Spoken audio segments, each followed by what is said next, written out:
Salud amigos, tripulantes de nuestra querida, contaminada y única nave espacial. La misma que desde la última vez que nos vimos por estos medios ha dado otra vuelta sobre su eje imaginario y por supuesto sigue generando acontecimientos en pleno desarrollo. Acontecimientos que hoy los tenemos en casa porque cada vez que comenzamos un dossier y no estoy de pie es que tenemos un importante invitado. Y en este caso quiero presentarles de una vez al licenciado Gerardo Fernández Noroña, candidato independiente de la izquierda para México en 2018, quien además nació en Ciudad de México el 19 de marzo de 1960, es un político y activista mexicano, antiguo miembro y fundador del Partido de la Revolución Democrática, en el que se desempeñó como secretario de Comunicación y vocero, hecho que lo llevó a ser conocido por sus declaraciones y actos de protesta, sobre todo a partir de las elecciones del 2006. Fue diputado federal por el Partido del Trabajo, representante del Distrito 19 del Distrito Federal, con cabecera en Iztapalapa, para el periodo 2009-2012, en el cual se destacó por ser el tercer diputado con mayor intervención en tribuna. Gerardo Fernández Noroña es licenciado en Sociología, egresado de la Universidad Autónoma Metropolitana Azcapotzalco, con el número de cédula profesional 161.636, inició sus actividades políticas en el sindicato del Instituto Mexicano del Seguro Social, fue candidato a diputado por el Partido Mexicano Socialista en 1988, en 1995 encabezó la creación de la Asamblea Ciudadana en defensa de los deudores de la banca, organización que defendía a quienes debido a la crisis económica sufrida ese año en México, habían visto multiplicarse sus deudas por sus créditos bancarios. Desde entonces encabezó las protestas que lo harían posteriormente reconocido. Entre ellas, una en 1996 en Cancún, frente al entonces presidente Ernesto Zedillo, por la que fue encarcelado unos días, pero luego liberado por la intervención del entonces presidente nacional del PRD, Andrés Manuel López Obrador. Continuó en la organización de bases para el partido hasta 2004, año en que fue nombrado secretario de Comunicación del Comité Ejecutivo Nacional del PRD, que encabezaba Leonel Cota Montaño, y por tanto entonces del partido, siendo ese cargo el que lo colocó en el escenario político nacional. Podríamos seguir hablando de un amplísimo currículum que habla no solo de un intelectual, sino de un hombre de acción. Y esto lo ha marcado y signa el motivo por el cual tenemos el honor de recibirlo aquí, con la muy seria informalidad con que a veces manejamos los temas más profundos. Bienvenido a bordo, estimado. Muchas gracias, muchas gracias. Al contrario, el honor es mío. ¿Cuál es el motivo de su presencia en la República Bolivariana de Venezuela, la cual nos honra, así como su presencia en este espacio? Pues soy candidato a la presidencia de la República, estoy construyendo esa candidatura y decidí venir a platicar cómo está la situación en México en esta ofensiva neoliberal bárbara que está sufriendo el país y constatar una vez más la situación de Venezuela por la infame linchamiento mediático que hay sobre lo que realmente sucede en nuestro hermano país. Entonces es un intercambio, por un lado, de volver a tener el pulso de cómo está la revolución bolivariana y qué dificultades está enfrentando el pueblo venezolano y compartir la situación grave que se está viendo en México, pero también la esperanza de que creo que se están construyendo y generando las condiciones para abrir un camino diferente en México, para generar otra forma, yo diría, otra forma de organización económica para México y para la humanidad, diría yo. ¿Quién decía, pobrecito México, tan lejos de Dios y tan cerca de los Estados Unidos? No sé, se la han endilgado a muy diversos personajes, a mí me la han dicho mucho en estos últimos días, en este recorrido en Venezuela, yo encima soy ateo. Entonces digo, tan cerca de Estados Unidos y además Dios no existe, ¿a qué complicación?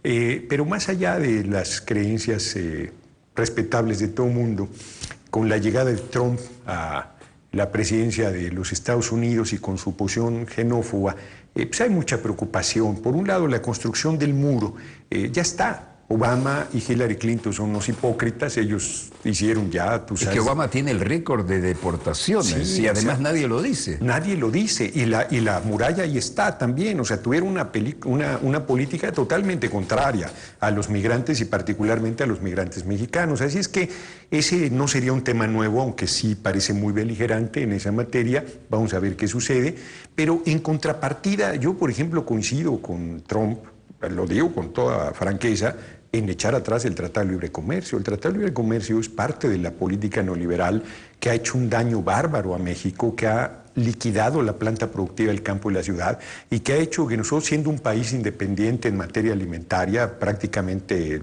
nuestros alimentos los producíamos, que por ejemplo refinábamos el 100% de la gasolina que necesitábamos o que requeríamos. Hoy estamos importando más de la mitad de los alimentos y más de la mitad de la gasolina, solo por poner un ejemplo. Perdón, esto es impactante. Importa México Más de la mitad de los alimentos. más de la mitad de los alimentos El que maíz. consume.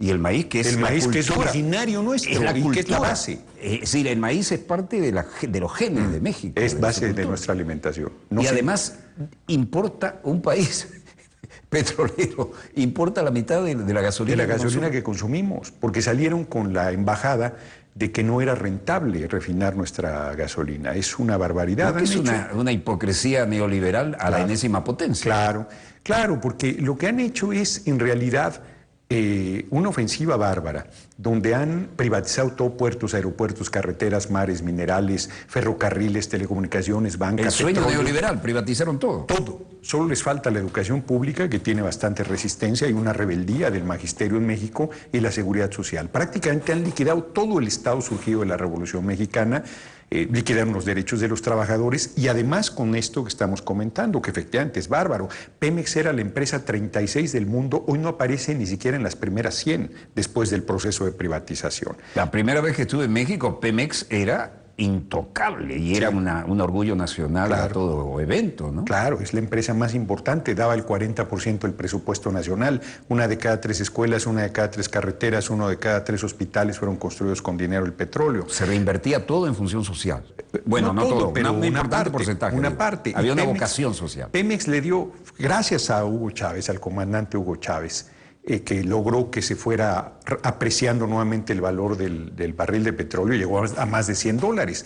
De 2000 a 2012, con gobiernos de derecha, panistas, con Fox y con el usurpador de Felipe Calderón, le ingresaron al país $687 mil millones. $687 mil millones, y dicen que Pemex no es productivo. O sea, es una infamia, hombre. O sea, era una de las empresas, de las 500 empresas más importantes del mundo. Pemex estaba en el 36, América Móvil de Slim, que era Telmex, en el 139, y Comisión Federal en el 491, todas públicas, todas privatizadas. Primero Telmex, que hizo al hombre más rico del mundo, Slim, y las dos que he mencionado ahora con Enrique Peña Nieto, entregadas al capital transnacional. Una traición al pueblo, absolutamente. Eso hay que revertirlo. Usted usó un adjetivo interesante al referirse a un presidente cuando hablaba de esto, ¿no? Calderón, usurpador, Calderón. se robó la presidencia, a mí no se me olvida. Lo combatimos con toda firmeza. Cuéntenos eso con detalle, porque aquí lo seguimos eso, ¿eh? Me tocó informar de eso y todavía no he cerrado la figura.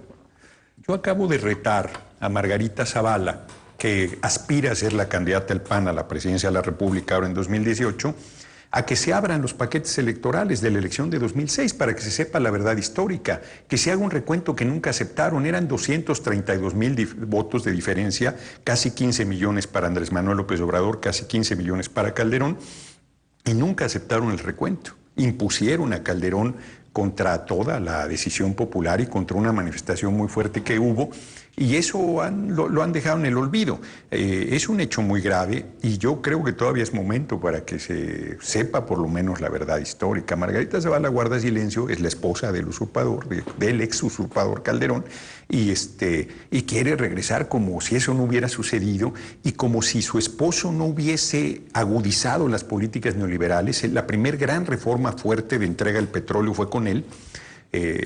Bueno, primero Salinas, pero luego él en 2008, y el baño de sangre que hay en el país también se le debe en buena medida a Calderón con la mal llamada guerra contra el narcotráfico, que hoy es verdaderamente terrible, es el terror impuesto en las políticas públicas. Volviendo a la elección de 2006, esa elección la ganamos.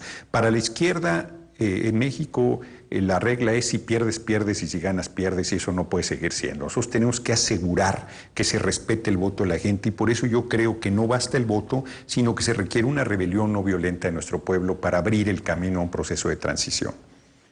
Ahora, ¿desde cuándo la izquierda intenta y tiene la base, y tiene la estructura, y tiene los votos? ¿Desde cuándo intenta jugar un papel protagónico y eso se frustra? Yo creo que la izquierda como tal, 1988 con Cuauhtémoc Cárdenas, estoy seguro que ganamos la presidencia, el Frente Democrático Nacional. Hay quien nos lo regatea, eso pues ya quedó, no se podrá saber realmente qué pasó. En 2006 sin duda ganamos, ese proceso lo conocí muy bien, nunca aceptaron en la noche del resultado dar las encuestas de salida, nunca aceptaron el recuento, Calderón no pudo ir nunca al Congreso. Fue una sola vez en 6 años. El presidente de la República cada 1 de septiembre iba a dar su informe y Calderón no fue nunca. Fue una vez en 6 años. Una vez en 6 años. ¿Qué? ¿Tenía miedo del abucheo o el vacío? No podía. Entró por la puerta trasera a tomar protesta, hubo un jaloneo, hubo casi golpes. Aclaremos que en México tomar protesta es juramentarse. Juramentarse, sí. Exacto. Es juramentarse. Tuvo que entrar por la puerta trasera, eso de hubo casi golpes es un eufemismo que yo estoy usando, realmente hubo un enfrentamiento físico y luego con una traición que hubo de un sector del PRD, logró ir en el 2008, si mal no recuerdo, 2008. Yo fui diputado 2009 a 2012, no se pudo parar nunca más. Y fue una segunda vez, dije que una, pero en realidad fue 2, a la juramentación de Enrique Peña Nieto el 1 de diciembre de 2012, cuando entregó el poder. Ahora, Pemex siempre fue el orgullo nacional, ¿no? Pero han hecho una campaña bárbara diciendo que no sirve, que es ineficiente. Es como decir que el petróleo de Venezuela no sirve y que es ineficiente. Exactamente. Es un insulto a la patria. Exacto. Y sin embargo lograron a través de los medios de comunicación posicionar eso. Dijeron que necesitábamos entrar a aguas profundas y que no teníamos la tecnología. Si uno no tiene la tecnología, la compra. Ninguna petrolera tiene toda la tecnología suficiente para todo lo que realiza. Pemex no tenía la tecnología en aguas someras y hoy es el principal productor de aguas someras del mundo. Y sin embargo, con ese discurso abrieron todo, entregaron aguas someras, aguas profundas, tierra firme, ductos, refinerías. Han entregado absolutamente todo. Es infame, es gravísimo, porque hoy entonces dicen que ya no hay dinero para la educación pública, dicen que ya no hay dinero para la seguridad social, ya no hay para todos los derechos sociales surgidos de la revolución. ¿Y la salud pública? Para nada, para nada. Para las pensiones, para las jubilaciones, para nada. Jubilados, salud, educación. Dicen que no hay. Dicen que no hay y luego te venden la idea de que el seguro popular, eso ni es seguro ni es popular, pagas una cantidad y cuando tú vas al médico, no, eso no lo cubre, como todas las aseguradoras privadas, que ya ves las letras chiquitas y es otra cosa. No, es terrible. Liquidaron los derechos de los trabajadores, la gente no tiene derecho a pensión, a jubilación, a aguinaldo, a vacaciones, a nada. A seguridad social, a nada. Han hecho pedazos el marco constitucional surgido de la revolución, liquidado el Estado laico, están liquidando la educación pública. Es una ofensiva bárbara. Ahora, reitero, el 80% de la gente, antes de la visita de Trump, porque la visita de Trump a México generó una inconformidad muy grande, como decimos en México, si ya sabes cómo es, ¿para qué lo invitas? Entonces, lo que fue a declarar ahí generó mucha irritación en la gente. A nosotros nos han culturalmente invadido, podemos usar su ropa, oír su música, ver sus películas, hacer malls en todo el país, pero somos profundamente anti-yanquis. No se nos olvida que nos han robado más de la mitad del territorio, no se nos olvida su racismo, su persecución a los millones de migrantes que están en México. Entonces, la visita de Trump fue muy indignante para la mayoría de la gente y antes de esa visita las encuestas decían que la gente reprobaba 80% la gestión de Enrique Peña Nieto y todavía había comentaristas tan cínicos que decían que tenía el 20% de aprobación. Yo les decía, cuando yo fui a la universidad, si hubiera llegado con mi abuela, con la que yo vivía, a decirle que tenía 2% de aprobación en estadística, me hubiera agarrado a una sacudida, estaba totalmente reprobado. Bueno, pues así son el manejo de los medios en México. Ahora, ¿qué se siente a nivel de las clases trabajadoras en este momento, en un país tan querido como México y en el que arranca la patria grande para nosotros, sí, mirando al sur, ¿no? ¿Cómo se siente la clase proletaria en esta situación? Fíjate que yo creo que esa parte está Hay un proceso de burocratización de los sindicatos, igual que los partidos. Ah, pues son súper sindicatos también, ¿no? Son súper sindicatos, pero solo en el nombre. En su nivel de movilización, en su nivel de lucha, en su nivel de conciencia no existe. No hay convocatoria. Por ejemplo, los petroleros dijeron, si quieren privatizar Pemex, ahí sí no los vamos a dejar. Se quedaron callados. Y hoy que están cenando las refinerías y que están liquidando a la gente, entonces se quieren movilizar. Bueno, pues eso no va. Bueno, nosotros, un grupo que se llama Ánimo, la Asamblea Nacional por la Independencia de México, cuando hicieron... Sí, lentamente se llama... Asamblea Nacional por la Independencia de México. Asamblea Ánimo, Nacional por la Independencia de México. Ánimo, un grupo de exdiputados, protestamos contra la reforma laboral que liquidaba los derechos de los trabajadores, hablamos con los sindicatos de combate, les dijimos, apóyenos en esta lucha, es muy importante pararla. Y no hicieron nada, dijeron, no, a nosotros no nos van a tocar, han estado liquidando todos los contratos colectivos, liquidando los derechos, haciendo ofensivas terribles. No, yo creo que la respuesta está, bueno, el magisterio sí se ha estado moviendo, que son millones, el magisterio y en ciertos estados del país. Hay una rebelión en Chiapas, hay una rebelión en Oaxaca, pero yo creo que hay que más bien convocar al pueblo en general, a la gente, más allá de banderías políticas, más allá de los sindicatos, a que ejerza su fuerza, a que tome conciencia, a que tome el destino en sus manos, porque las estructuras no están respondiendo. Los movimientos sociales sí son importantes, pero están dispersos, están reivindicando sus legítimas exigencias, pero creo que hay que alzar la mira y que hay que abrir un proceso de construcción diferente para México. Ya que tocamos el tema del magisterio, Gerardo, ¿qué pasó con Ayotzinapa? Bien, aquellos estudiantes normalistas, 43 desaparecidos. Yo tengo una versión tan truculenta. La versión que me llegó fue, pues sí, algunos pensaron que iban a boicotear elementos de movilización de la primera dama, otros que no sé qué, y algún cacique lugareño decidió caerles a tiros a todos. Y tengo una versión tan truculenta, que además viene de una fuente que es interesante, ¿no? Hicieron una camada de troncos, pusieron los cadáveres de aquellos jovencitos, los bañaron en petróleo, luego hicieron otra camada, cadáveres, petróleo, una cosa monstruosa. Y así hicieron una pirámide y luego los quemaron a todos, luego recogieron los huesos, los metieron en unas bolsas y lo tiraron a un río. ¿Es posible esta versión? No, yo creo que no es posible, porque para quemar un cadáver pues se requiere 1000 grados centígrados. Sí. Dicen además que los quemaron con llantas, eso ¿cómo no te vas a dar cuenta? Mucho petróleo y que llevó mucho tiempo eso. Había una zona militar a un lado. Fue el ejército. Fue el ejército. Yo creo. Y fue el Estado mexicano, es un crimen de Estado, esa desaparición forzada. Un crimen de Estado, no hay duda, ¿no? Una desaparición forzada, donde han querido decir que es el narco, han querido decir que había narcos entre los muchachos. Es una canallada siempre que hacen... Pero además estudiantes de magisterio. De 19 años. De 19 años en promedio. No es una cosa bárbara. O sea, a Peña Nieto lo han marcado dos cosas. La desaparición forzada de los 43 normalistas, más de 2 años, ya va a ser 2 años, 2 meses, y... la corrupción, la Casa Blanca de $8 millones que todavía no cumplía ni 2 años y ya. ¿Cómo es eso? Ese es otro temazo. ¿Cómo es la Casa Blanca de $8 millones? Bueno, todavía no cumplía 2 años.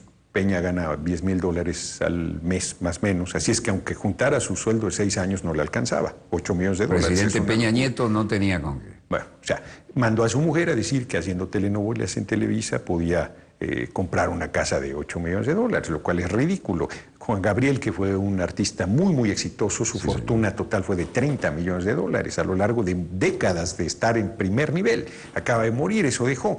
Entonces es absurdo, $8 millones.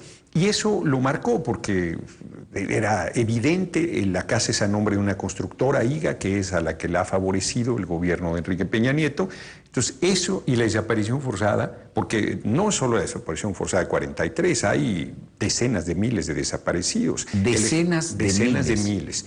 El ejército ha matado, documentado, 22 en Tlatlaya, Estado de México, jóvenes tirados en el piso, 18 en Apatzingán, 41 en Tanato, Michoacán, todos diciendo que eran narcos o que eran vinculados a grupos criminales. No existe la pena de muerte en México y menos tirado en el piso, desarmado y rendido. O sea, pongo solo 3 casos, pero es una larguísima lista. En Tamaulipas hay 70 asesinados por el ejército. Hace menos menos de un mes 10 en Nuevo Laredo, Tamaulipas, jóvenes igual, con tiro en la cara o tiro en la nuca, tiros de gracia, para decirlo claro. No, es terrible, o sea, han sembrado el terror en el país. Ahora con la búsqueda de los 43 normalistas, fosas clandestinas en todos lados, y la explicación que decían es: no son los normalistas. Ah, qué alivio, como si no fuera, como si fuera qué cosa. Cientos, literal, cientos de cadáveres diciendo: ah, no son los normalistas, ah, descansemos tranquilos entonces. O sea, Ahora, ha sido ¿quién lo mató, monstruoso. cómo y por qué? ¿Y quiénes son? Exacto. No, una cosa terrible, es una cosa bárbara. Entonces, las dos situaciones han sido verdaderamente las flechas de fuego para el gobierno de Enrique Peña Nieto. Pero eso ha fortalecido el proceso de despolitización, donde la gente dice: pero todos los políticos son corruptos, pero todos los partidos son iguales, pero todos representan lo mismo. No, de ninguna manera, les digo yo. Los políticos corruptos tienen nombre y apellido. No, habemos gente dedicada a la política que servimos con honestidad y con vocación de servicio a la gente, valga la redundancia, y que no estamos en esa condición. Yo vivo en una vecindad en el centro de la Ciudad de México, ahí decidí vivir, ahí viví antes de ser diputado, ahí sigo viviendo, como diputado seguí, y ahí sigo viviendo, vendo libros, trabajo para un medio virtual que me paga bastante bien, o sea, renuncié a la mitad de mi sueldo, renuncié al seguro de vida, renuncié al seguro médico privado. O sea, no, habemos gente que nos movemos bajo otra lógica y bajo otras características. Ya que usted trabaja para un medio virtual y esto nos pone en contacto automático, probablemente muchos de nuestros televidentes quieran saber cuál y conocer algo más de su trabajo. Sí, SDP Noticias se llama. SDP. S de Sierra, D de Dedo, P de Papa. Sierra SDP. Delta Papa. Exacto. SDP Noticias. Noticias. Y ahí hago yo videos, por ejemplo, cuando se escapó supuestamente el Chapo. Yo hice un video que se llama... Yo hice un video que se llama... Cuéntenos de eso. La supuesta fuga del supuesto Chapo por un supuesto túnel. Y tuvo más de 20 millones de visitas, porque yo sostengo, de ese penal no se puede escapar nadie, es el penal de alta seguridad emblemático. Un túnel, ¿cómo vas a acabar? Y las toneladas de tierra no las va a ver nadie. Y dicen que era el Chapo, tú ves el video y el tipo se mete a bañar, estás grabado las 24 horas del día y más el Chapo, y ves cómo se mete a la regadera, tú te bañas en la mañana, no te bañas a la hora que te dé la gana, desaparece más de 20 minutos y el guardia que está viendo no dice nada. Es absolutamente inverosímil la versión. Luego lo vuelven supuestamente a detener, y yo me pregunto, los narcotraficantes todo lo manejan en efectivo, no aceptan cheques de viajero, ni tarjetas de crédito, ni nada, todo es en efectivo, dólares, euros, todo. Toman a uno de los narcotraficantes más peligrosos y buscados del mundo, y no hay ni un dólar, ni medio, ni un cuarto, nada de dinero en efectivo. No hay ninguno de su banda criminal, no hay ni un empresario ligado a sus negocios detenido, no hay ni un político ligado a él detenido. Bueno, piensan que no razonamos, que no entendemos lo que está pasando, que somos bobos. ¿Cómo era el emporio del Chapo, para los que no conocen el tema? Bueno, se supone que es uno de los narcos.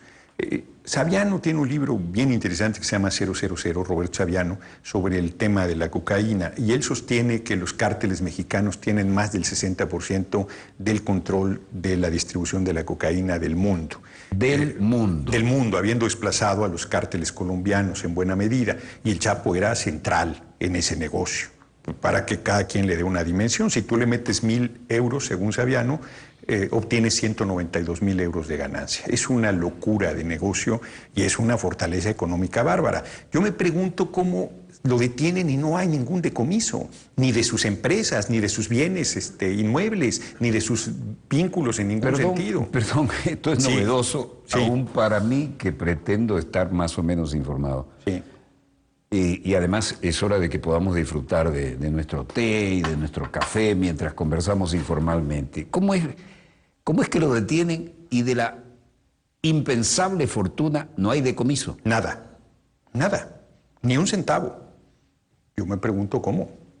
Pero además, insisto, ni uno de su banda criminal con él, ni un empresario ligado a sus negocios, ningún político vinculado a él, cuando es evidente que hay una interrelación. O sea, no hay... Bueno, yo voy más lejos todavía. Me voy al tema de Estados Unidos. Estados Unidos es el principal consumidor de droga del mundo. y Sí. nos dice que nosotros paremos a los narcotraficantes. Y yo me pregunto en territorio estadounidense quién reparte la droga. Los estadounidenses sacan la mano de su casa y les cae del cielo. Hay una red y no han hecho ningún operativo, no sé nada, es que ni la CIA, ni la DEA, ni nadie, no hay nada sobre eso. No hay ni una política pública sobre el sistema de salud por el grave consumo de droga. Y no hay tampoco las fortunas decomisadas, porque yo sostengo que en México y en Estados Unidos y en el mundo el dinero del narco sirve para la reproducción del capital en este momento. Yo creo que es de ese tamaño el tema. El tema nos toca de cerca porque Estados Unidos es el mayor consumidor de drogas del mundo y el mayor productor de drogas del mundo ahora es Colombia, ¿no? De un sector, me dicen que Afganistán, esto ahora sí que lo estoy soltando quizás sin toda la solidez, que a partir de que Estados Unidos lo invadió se ha convertido en un productor de amapola claro, de sí, primerísimo sí. lugar.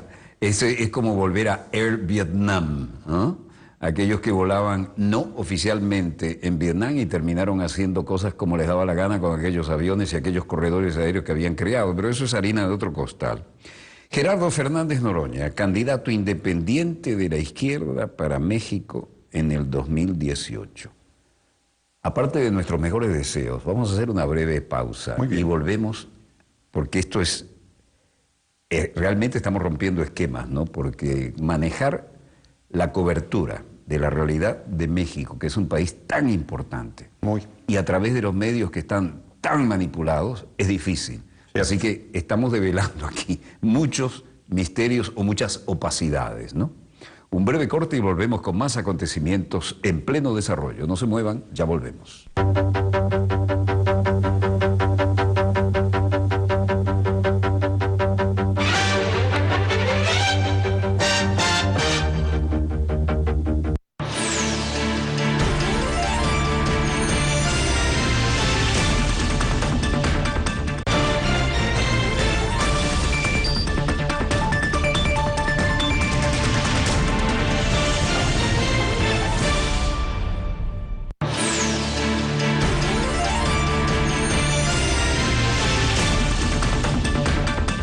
Volvemos con más acontecimientos en pleno desarrollo y vaya que los tenemos hoy en estudio porque tenemos a Gerardo Fernández Noroña. Licenciado Gerardo Fernández Noroña es el candidato independiente de la izquierda para México 2018. Quería aprovechar esta oportunidad para que usted nos dé su punto de vista de algunas siglas que representan mucho y que a veces lucen muy lejanas desde este lado del continente. Cuando hablamos del PRI, hablamos de una de las columnas vertebrales de algunas etapas, ¿no? El Partido Revolucionario Institucional, actualmente en el poder con Enrique Peña Nieto. Cuando hablamos del PAN, Partido Acción Nacional, Vicente Fox, Felipe Calderón, precandidata esposa de Felipe Calderón, Margarita Zavala. Cuando hablamos de Morena, Movimiento Generación Nacional, con Andrés Manuel López Obrador, apellidos sonoros en política. AMLO, independiente, Gerardo Fernández Noroña. Empecemos por el AMLO y el independiente Gerardo Fernández Noroña. Con mucho gusto. No me había dado cuenta, yo crecí con mi abuela materna, una mujer sensacional, y le hablaba de tú, entonces soy un igualado, tú me estás hablando de usted y yo hablándote de tú aquí, además siendo todo una institución aquí somos absolutamente informales. Y la tenida es la muestra, ¿no? Eso es. Y ojo. Lo de licenciado, les digo yo de apodo, sí estudié, sí terminé la universidad, hice la tesis, no copié como Peña Nieto, pero sí. Lo de Peña Nieto es un escándalo. Cuéntenos. Es un escándalo. El tipo plagia a muchos autores en su tesis, queda documentado, se reconoce la universidad privada, confesional a la que él fue, la Panamericana, se llama hoy, dicen la Patoamericana, porque en México se dice patito cuando algo no es de buena calidad.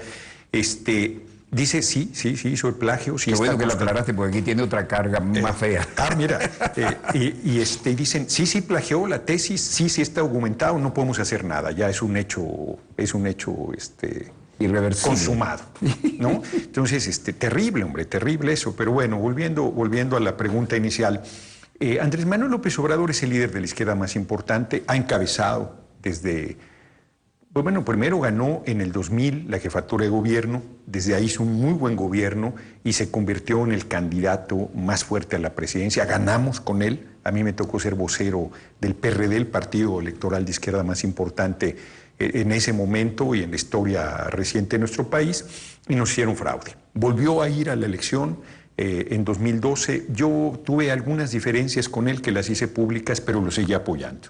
No fui a ningún acto de campaña con él, pero sí acompañé, recorrí el país llamando a votar por él. Volvimos a ganar, yo creo, ahí la manipulación de los datos fue de mayor diferencia, impusieron a Enrique Peña Nieto. Hoy está buscando Impusieron a Enrique Peña Nieto. Sí, los medios y los intereses de los poderosos. Hoy se deben estar jalando los cabellos porque ha sido terriblemente inepto para el manejo de la responsabilidad más importante política que México tiene, que es la presidencia de la República, y hoy busca una tercera candidatura a la presidencia de la República, y hoy, aquí y ahora, es el candidato más fuerte. No tengo ningún empacho en reconocerlo. Yo estoy construyendo, él hizo un nuevo partido, Morena, Movimiento de Regeneración Nacional, con un rompimiento importante del PRD y con otras fuerzas del PRI, progresistas y democráticas, y está tratando de armar en torno a eso su candidatura. Yo renuncié al PRD en 2008 por la descomposición del PRD, noviembre de 2008, fui diputado externo por el PT, ¿qué quiere decir eso? Que sin ser del Partido del Trabajo fui candidato de él, gané de mayoría. En 2015 hice una nueva campaña a nivel nacional llamando a votar por el PT sin ser del PT.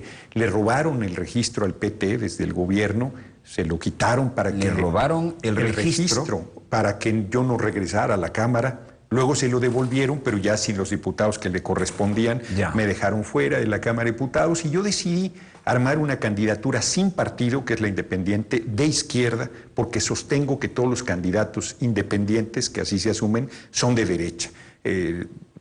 Jorge Castañeda, un gobernador de Nuevo León que ganó sin partido, que se dice el Bronco, yo le digo ex Bronco, algunos más, Ferriz de Conques, de ultraderecha. ¿Qué quiero decir con eso? Que apoyan las políticas neoliberales, que están de acuerdo en la privatización del petróleo, de la energía eléctrica. ¿México aceptaría la privatización del petróleo? Ya lo aceptó. Ya lo aceptó porque nos vendieron que iba a ser más barata la gasolina. Sigue subiendo la gasolina en México. Y además importan la mitad. Además importamos la mitad. Además era un pésimo negocio entregar toda nuestra riqueza a cambio de gasolina barata, pero ni eso cumplieron. Y se aceptó porque se hizo una campaña durísima, que el sindicato era muy corrupto, que la empresa ya no servía, que se requería la competencia, que era muy bueno que entraran las transnacionales. Y como mucha gente ha olvidado nuestra historia, que a finales del siglo XIX ya estaban las transnacionales, que tuvo que venir una revolución para rescatar nuestro petróleo, que en 1917 el artículo 27 recuperó el petróleo, pero quedó en el papel. Hasta 1938 con el general Cárdenas se pudo recuperar. Fue una hazaña, fue una odisea, y a pesar de todo eso que se ha olvidado, que mucha gente la desconoce, pues lograron nuevamente privatizar el petróleo. Nosotros tenemos enfrente que realizar una nueva hazaña, recuperar ese petróleo. ¿Cuál es mi diferencia con López Obrador? Pueden ser muchas, somos compañeros, somos patriotas, yo no tengo ninguna diferencia personal con él, es una visión política diferente. Yo estoy convencido que tenemos que no solo rescatar al país en el sentido de que gane la izquierda, sino estoy convencido que debemos construir otra forma de organización económica, otro camino para México y para la humanidad. De ese tamaño es mi nivel de ambición, porque estoy convencido que actualmente el sistema capitalista no da más. Mira, en México hay 16 mexicanos, 16, ni siquiera familias, que concentran 143 mil millones de dólares. Perdón, es difícil de digerir. 16 mexicanos y sus respectivas familias concentran... Solo, sin sus familias. 16 mexicanos, 143 mil millones de dólares. 143 mil millones de dólares en manos de 16 mexicanos. Y para quien no tenga una idea, porque a veces eso no nos dice nada, la Casa Blanca de 8 millones, esos 16 mexicanos tendrían 17.870 casas blancas. Y si se repartiera entre los 16 ese dinero, tendrían 1.100 casas blancas cada uno. Cuando 50 millones de mexicanos ganan $1 al día. Cuando $1 al día, 50 millones de mexicanos. ¿Cómo se vive con $1 al día? Bueno, no se vive, se sobrevive. se malvive, se come una vez al día. Es terrible. Hay niños pidiendo limosna, que es un crimen bárbaro de nuestras sociedades. Hay niñas trabajando, hay adultos mayores sin pensión y sin jubilación. Los mexicanos trabajando 10 horas al día por el salario más bajo, de los más bajos del mundo, más bajo que en Guatemala, más bajo que en Nicaragua, más bajo que en Honduras, más bajo que en Belice, más bajo que, igual de bajo que El Salvador. Es de locura y somos la 13ª economía del mundo. Es profundamente desigual México, profundamente injusto socialmente hablando, y eso lo tenemos que modificar. Y la única manera de modificarla no es que llegue la izquierda haciendo un gobierno honesto, con programas sociales para la gente. No, no es suficiente. Tenemos que construir otra organización económica, donde la gente coma 3 veces al día, donde todo niño... Los mexicanos no pueden comer 3 veces al día. La mayoría no. Donde todo niño vaya a la escuela y le den de desayunar, de comer, de almorzar, de merendar, vayan felices. Es decir, la escuela no da esos aportes. Bueno, dicen que les dan de desayunar una galletita y una lechita pedorra y dicen que eso es desayuno, eso no es desayuno. Que no haya ni un joven rechazado de las universidades públicas. Ese es otro temazo, ¿no? Ni uno. La UNAM, que es la universidad más importante de México, rechaza. La UNAM, que es un monumento de viejas militancias con una historia gloriosa. Bueno, rechaza 9 de cada 10 jóvenes. De cada 10 que solicitan su ingreso, quedan fuera. Es bárbaro. Proliferan las universidades privadas de dudosa calidad y solo las puede pagar quien que son tiene... un tremendo negocio, además, ¿no? Tremendísimo negocio, infame negocio, diría yo. No debería hacerse negocio ni con la salud ni con la educación. Esa debe ser pública, de excelencia, lo mejor para la gente. Y eso podemos hacerlo. Y finalmente... Que haya libertad y justicia, por supuesto, y yo creo que hay que hacer otra... yo decía que la gente gane bien, que tenga contrato colectivo. No, yo creo que debemos ir más lejos. Yo creo que el trabajo debe ser considerado capital, al igual que el capital, de tal manera que haya otra relación y una redistribución de la riqueza diferente, porque solo se crea riqueza con el trabajo y quien crea la riqueza es quien menos recibe de esa parte. Eso no puede seguir así, tenemos que modificarlo. Y no te corren con agua bendita cuando dices eso. Sí, cómo no. Y luego además digo que soy ateo, imagínate. O sea, entonces se le para los pelos a medio mundo. Pero el pueblo no puede estar en contra de eso. Yo les digo que el pueblo de México es de izquierda y hay un sector del pueblo que no lo sabe. Porque eso es ser de izquierda. A los jóvenes, yo voy con los jóvenes y me reúno y les digo, hombre, un joven, parafraseando ese extraordinario presidente chileno, Salvador Allende, que pagó con su vida el compromiso con el pueblo de Chile, fue a México, en Guadalajara, dijo que un joven que no era rebelde era una contradicción hasta biológica. Yo les digo que un joven que no es rebelde nació decrépito. Les digo que un joven que no es de izquierda no se entiende, o sea, debe indignarse frente a la desigualdad, el hambre, la corrupción, la simulación, la barbarie que está viendo el país. Les digo que un hombre que diga que admira a Peña Nieto, ese muchacho no está completo, hay que llevarlo a revisar. Y un joven que diga que admira a Margarita Zavala también está de diagnóstico urgente. Yo creo que debemos sacudir todo eso y construir un camino diferente. Caramba, me trajiste recuerdos, ¿no? Cuando ya había dejado la Fuerza Aérea, estaba militando duro en la izquierda cristiana que planteó el Frente Amplio, porque el Frente Amplio de Uruguay salió de la izquierda cristiana, ¿no? Mira. Era la época ortodoxa, Moscú era el Vaticano de la izquierda y el secretario general del Partido Comunista, a quien respetábamos mucho, era una especie de cardenal, ¿no? Entonces, Frente Amplio, ¿pero con quién? Con Juan Pablo Terra y 4 pendejitos como ustedes, por favor. Bueno, ahí está el Frente Amplio gobernando, mal o bien, ¿no? Pero en esas mismas gestas es que encontré al Che Guevara y al mismo tiempo al desaparecido presidente chileno, ¿no? Allende. Claro, yo comparto contigo que debemos construir un gran frente, una gran estructura, una gran coincidencia de hombres y mujeres progresistas que quieran rescatar a la patria, que quieran abrir un camino diferente donde el ser humano está en el centro del desarrollo. Y caben priistas del nacionalismo revolucionario, panistas, patriotas, perredistas, petistas, Movimiento Ciudadano, Morena, hombres y mujeres sin partido, todo aquel que quiera, y yo creo que en México la inmensa mayoría está harto de la situación existente y quiere un camino diferente, pero no se acaba de clarificar ese camino. Yo sostengo que en México lo viejo no acaba de morir y lo nuevo no acaba de nacer. Eso es una definición de una transición a la historia, ¿no? Pues por ahí vamos, yo creo que por ahí vamos, estoy convencido de ello. Obama, el presidente que más ha deportado en los últimos 30 años. Ahí ¿Qué está. me dices de esto? Yo creo que es el negro más blanco que conozco. Bueno, esto me parece políticamente muy correcto, Sí. muy correcto, no incorrecto, pero además, aquí tengo cosas como esto, ¿no? El presidente de los deportados, ¿no? Cuando el presidente Obama inició su gobierno, la población indocumentada se estimó en 11.3 millones y se ha mantenido estable en los últimos 7 años, según el Centro Pew, pero las deportaciones han ido en aumento. Exacto. Los números revelan que Obama ha aumentado 41% las deportaciones comparado con Bush. Fíjate. A nosotros históricamente nos ha ido peor con los demócratas, pero es de rescatarse que el discurso de Obama, él generó una gran esperanza, porque siendo hijo de migrantes, como son la inmensa mayoría, si no diría que la totalidad de los estadounidenses, se esperaba una política, bueno, y además de origen afroamericano, se esperaba una política mucho más sensible al tema, porque además son los hipócritas, los mexicanos que van a Estados Unidos y todos los migrantes que van a trabajar, con su esfuerzo y su trabajo aportan centralmente a la riqueza de ese país. Es que a ningún mexicano le regalan nada en Estados Unidos. Y para que te des una Tienen idea, que hacer los trabajos que ellos no quieren. durísimo, porque además tú vas calificado y no te lo reconocen. Hay médicos que van a trabajar de cualquier cosa a Estados Unidos por la crisis brutal, por las políticas neoliberales, no la crisis que vive México, y es el principal ingreso en México de divisas, ya por encima del petróleo, las divisas que mandan los mexicanos de Estados Unidos a México. Así es que imagínate, Perdón. Las divisas que mandan los mexicanos, primer lugar de ingreso.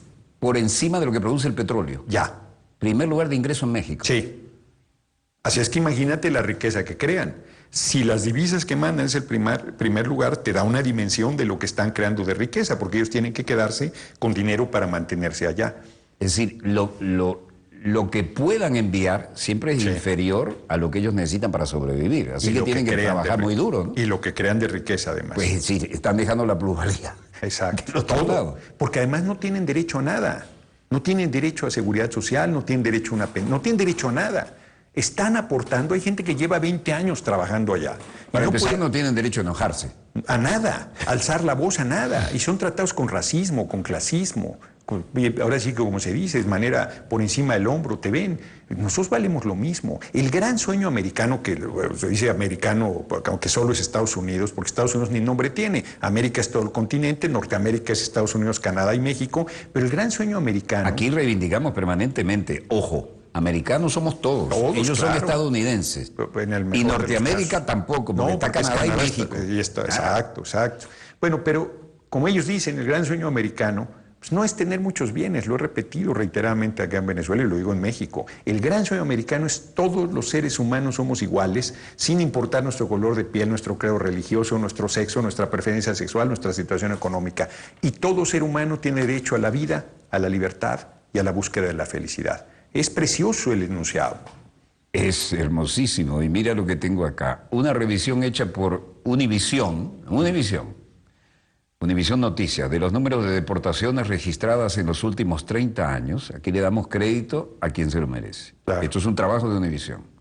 Las deportaciones registradas en los últimos 30 años demuestran que el presidente Barack Obama es el mandatario que más gente ha expulsado del país en las últimas décadas. Qué fuerte. Por encima de Reagan, Bush padre, Clinton o Bush hijo. El total de las deportaciones del gobierno de Clinton fue de 869.646, equivalente a 515% de las deportaciones llevadas a cabo por su antecesor George W. H. Bush. W.H. Bush. ¿Qué me dices de este panorama? Lo que te decía, que a nosotros nos ha ido peor con los demócratas cuando se supone... Avala totalmente lo que tú dices. Cuando se supone que son administraciones más cercanas, porque en teoría son más progresistas. Y resulta que los republicanos son menos salvajes en ese tema. Pero es gravísimo, no escuché si daban el dato de cuántas, porque se hablaba de 3 millones de deportados durante las 2 administraciones de Obama, que es una locura, que es lo que está amenazando de hacer. Cuando el presidente Obama inició su gobierno, la población indocumentada se estimó en 11.3 millones y se ha mantenido estable en los últimos 7 años, según el Centro Pew, pero las deportaciones han ido en aumento. Los números revelan que Obama ha aumentado 41% las deportaciones comparado con Bush.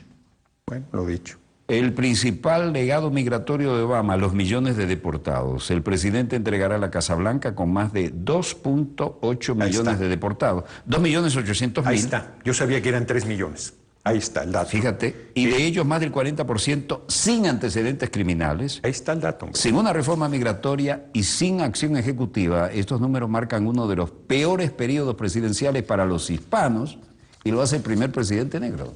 Y eso decía... Eso que es un tío Tom. Eso decían los republicanos en la campaña. Decían, bueno, Trump está diciendo abiertamente lo que va a hacer. Obama dijo lo contrario y ha deportado 3 millones. Ese dato, bueno, aquí dicen 2.8, o sea, 200.000 son muchas, pero no es grande la diferencia. En realidad es terrible. Es terrible. Y entonces, de entrada, los mexicanos deberíamos estar pensando, pues si ya deportaron con Obama 3 millones de personas, la mayoría seguramente mexicanos, podemos aguantar la política xenófoba de Trump. Lo que nosotros tenemos que pensar es reconstruir nuestra planta productiva. Nosotros, ya lo dije, producíamos nuestros alimentos e industrialmente producíamos nuestros carros de ferrocarril, nuestros vagones del metro, nuestros camiones de carga, nuestros camiones de pasajeros, hasta nuestros automóviles. Todo eso ha desaparecido. Bueno, el ferrocarril lo privatizaron diciendo que iba a ser el más moderno del mundo y es tan moderno que es invisible, no existe. No existe ferrocarril de pasajeros en México cuando todo el país se comunicaba a través de las vías férreas. Entonces nosotros tenemos que reconstruir eso. Confieso mi ignorancia. Los ferrocarriles ya no son mexicanos. No, se le dieron a la Kansas Railroad, y Cedillo, que hizo esa privatización, es del consejo directivo de la Kansas Railroad. Y Calderón, que usurpa la presidencia y le entregó la empresa pública Luz y Fuerza del Centro a Iberdrola, una empresa española. Luz y Fuerza también la entregaron. Sí, claro. Y los españoles volvieron a colonizar. Volvieron, pero además, Calderón es del consejo directivo de Iberdrola en la parte de Estados Unidos. Tiene otro nombre, pero es la misma empresa. Una transnacional de las grandes. Expresidentes, bueno, exusurpador. Después de que le benefician a una empresa extranjera, van a su consejo directivo. Es el colmo de la desvergüenza. Bueno, por lo menos Cedillo no cobra su pensión de expresidente, pero Calderón, además de que se robó la presidencia, cobra la pensión y encima va al consejo de administración de esta empresa de energía eléctrica española. De veras es indignante. O sea, nosotros tenemos, vuelvo a reiterarlo, que poner de pie un país que está de cabeza. ¿Cómo se roba una presidencia en México? Bueno, ahí lo hicieron con el apoyo de los medios, con la complicidad del órgano electoral, que no es imparcial. Ahí se dividió el órgano electoral por partidos y la suma de parcialidades no da imparcialidad. Defraudaron la voluntad popular, falsearon los datos, se negaron al recuento y acabaron imponiéndolo, a pesar de las protestas que fueron muy importantes. Yo creo que nos quedamos cortos en 2006. Yo creo que debimos ir mucho más enérgicamente. Creo que en 2018 nos la pueden repetir si no hacemos una rebelión, que yo espero que esa rebelión sea no violenta. Yo soy un hombre que creo en la desobediencia civil, no como un asunto de fe, sino creo que es un arma muy poderosa. He estado insistiendo en ese camino y voy a seguir insistiendo en esa vía. Ahora, ¿qué pasa cuando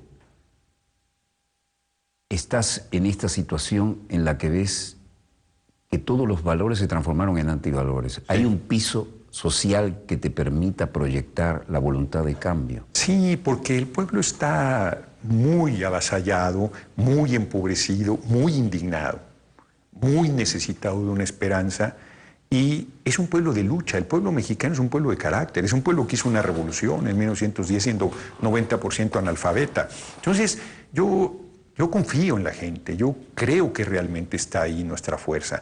Yo mismo no olvido mi origen, yo vengo de una familia pobre y no me avergüenza decirlo, y ahí me atrinchero, y ahí vuelvo, y ahí abrevo, y de ahí reconozco la firmeza de mi determinación y mi vocación de servicio. Yo de verdad creo que estamos puede irse a la derecha, al fascismo, puede irse más todavía, que ya está instalado en México, eso es un riesgo real. Pero yo estoy convencido que podemos hacer un proceso de transformación en beneficio del pueblo, desde la izquierda. Bien, yo te pregunto, ¿con qué armas cuentas para esa campaña tan linda? Bueno, con la simpatía de la gente, con su generosidad, con su apoyo. Parece un sueño, parece una ilusión, pero no lo es. Tiene que comenzar por un sueño. Pero no lo es, claro. Poniendo los pies en la tierra. Trabajando muy duro para hacer esos sueños realidad. Yendo con la gente, insistiendo, convocando, poniendo el ejemplo, porque es el ejemplo el que arrastra, ¿no? No es el discurso. Uno puede hacer discursos muy bonitos, pero tú tienes que estar en la primera línea de batalla, tienes que estar acompañando a la gente en sus luchas, tienes que estar exigiendo, combatiendo cada injusticia, tienes que estar alzando la voz en favor de la libertad. Yo estoy dispuesto a todo, estoy dispuesto a perder lo más valioso que tengo por ese proceso de transformación. O sea, yo estoy comprometido en esa línea. Los medios de comunicación... Terribles, no existo. No existo. Ya parece que un programa tan importante como el tuyo aquí en Venezuela me abriría un espacio en México, pero ni locos, ¿no? A mí desde que salí desde 2012 de la Cámara de Diputados, no existo en radio, no existo en televisión. Si no fuera por las redes sociales, la gente no sabría de toda la actividad política que vengo realizando. Ni una línea no me incluyen en las encuestas, nada. Bueno, como estamos por terminar el programa, yo quiero hacerte entrega de algo que es un tema fundamental para Venezuela. La Guayana Esequiba, historia de un despojo, y México sabe de eso. Como no, más de la mitad del territorio nos robó Estados Unidos. Muchas gracias. Y aquí hay un trabajo estupendo, las frases y pensamientos de Hugo Chávez, el legado. Y esto tiene unos prólogos del diputado José Rafael Ávila del PCV y de un servidor, Walter Martínez. Y quiero que te lo lleves como algo que sirva de inspiración en algún momento. Muchas gracias. Una montaña de ser humano. Este hombre, además de decir, hizo. ¿Cómo no? Y seguimos pensando que, qué casualidad, tantos líderes progresistas se enfermaron al mismo tiempo. Sí. Qué casualidad, todos tenían una enfermedad grave. Y yo recuerdo un correo de un médico que nos ve desde Estados Unidos y tuvo los pantalones de decir, yo soy el doctor tal, profesor de la cátedra tal, de la universidad tal, en medicina, y afirmo que lo que tiene Chávez no había muerto todavía, puede ser inducido con micropartículas radioactivas de alta densidad. Y qué casualidad, cantidad de líderes progresistas al mismo tiempo estaban enfermos. Esa es una tesis que se ha venido manejando muy insistentemente y que de ninguna manera habría que descartar, porque la única manera de parar al comandante pues era esa forma, ¿no? Una montaña de ser humano. Yo pues salgo ganando en el intercambio, te regalo mi libro, y aprovecho para comentar muy puntualmente sobre el presidente Maduro. Yo creo que un sector del chavismo es injusto con él, porque el presidente Maduro tiene que cubrir nada menos que los zapatos de una montaña de ser humano como el comandante Chávez, que además era su padre político, en un momento muy difícil. Le han tocado puras duras y él ha estado ahí firme, remontando, comprometido, tratando de hacer un esfuerzo. Hay un impacto evidente en los niveles de vida de la población, hay un acoso económico muy fuerte, pero me parece que hay que reconocerle también su dimensión, porque hay que recordar que a Chávez, mientras estuvo vivo al principio, le decían cualquier cantidad de barbaridades, no le reconocían sus méritos, no le reconocían su tamaño, y hoy ha muerto, entonces se lo empiezan a reconocer algunos, de hecho desde el día de su funeral. Y creo que con Maduro no debemos esperar que pase eso, yo creo que hay que apoyarlo, está haciendo pues una tarea muy difícil, muy ingrata en este momento en el sentido del reconocimiento, pero muy importante de defensa de la revolución bolivariana. Entonces, pues ahí está mi comentario y ahí está mi libro que plantea pues todo lo que se está viviendo en México que hemos comentado a lo largo del programa y que se centra inicialmente en el monumento a la corrupción que es la Casa Blanca y cómo presionando yo para que se deshicieran de ese inmueble logré la libertad de 11 presos políticos. Explícanos qué significa la Casa Blanca. Es esta casa que hablamos de $8 millones. La casa de 8 millones de dólares, pero no tiene nada que ver con la de la avenida Pensilvania. Nada que ver con la que va a ocupar Trump a partir de 2017. ¿Qué expectativa tienes de Trump con tu olfato político? No, bueno, yo espero que genere un desorden tal que nos obligue... Nos queda un minuto y es tuyo como que nos obligue a México plantarnos para que nos respete nuestra independencia, nuestra soberanía y nosotros trabajemos en beneficio de nuestro pueblo. Eso espero yo. Que así sea. Gerardo Fernández Noroña, La Casa Blanca, historia de un compromiso incumplido, la venta del país. Incumplido, ¿no? O la venta del país. Lo leeré con la pasión que este tipo de tema me despierta. Espero no quedarme despierto toda la noche, pero cuando leo un libro así me lo leo de un tirón. Estoy muy agradecido por tu presencia. No, al contrario, muy aquí. agradecido, de verdad muy agradecido por tus comentarios y por el intercambio. No, y además, fíjate, tú y yo no nos habíamos cruzado en la vida, y cuando uno comparte ciertos valores, es como si hubiéramos ido a la escuela primaria juntos, ¿no? Lo demás se mostrará en el camino. Exactamente, son los hechos los que hablan. Te deseo éxito y Gracias. espero ser testigo y comunicador para que la gente sepa que así es, y en donde podamos volver a encontrarnos cuenta con mi solidaridad. Muchísimas gracias. Donde quiera que se encuentren de ese lado del receptor, muchas gracias por habernos permitido estar allí con ustedes. Volveremos mañana, Dios mediante, cuando nuestra querida, contaminada y única nave espacial haya dado otra vuelta sobre su eje imaginario. Estemos aquí para contarles la pequeña gran historia de las próximas 24 horas. Mientras tanto, desde el estudio 3 de Venezolana de Televisión, el canal pionero de la televisión venezolana, finaliza aquí Dossier, el programa decano en todo el hemisferio occidental de la información internacional vía satélite. Les habló Walter Martínez, su productor y conductor. Disponga usted de las cámaras, señor director.